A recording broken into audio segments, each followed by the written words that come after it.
బైబిల్లో ఏముందంటే సమయమును పోనివ్వక సద్వినియోగము చేసుకొనుము, దినములు చెడ్డవి గనక సమయమును పోనివ్వక.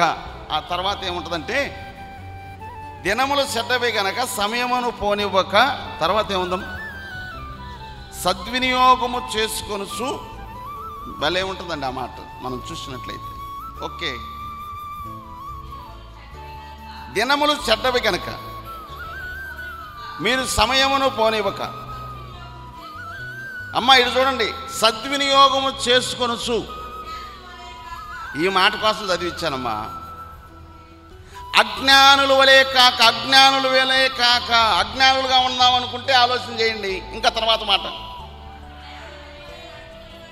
అది అజ్ఞానుల వలే కాకుండా. అజ్ఞానులు సమయాన్ని వేస్ట్ చేసుకుంటారు. అజ్ఞానులు ఏం చేస్తారు?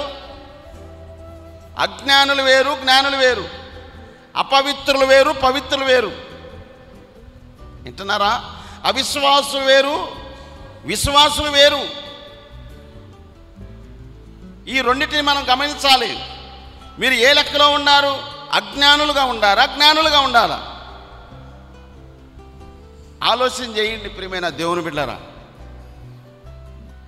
జ్ఞానులు, నీతిమంతులు అనేకులను రక్షించుదురు అని రాయబడి ఉంది.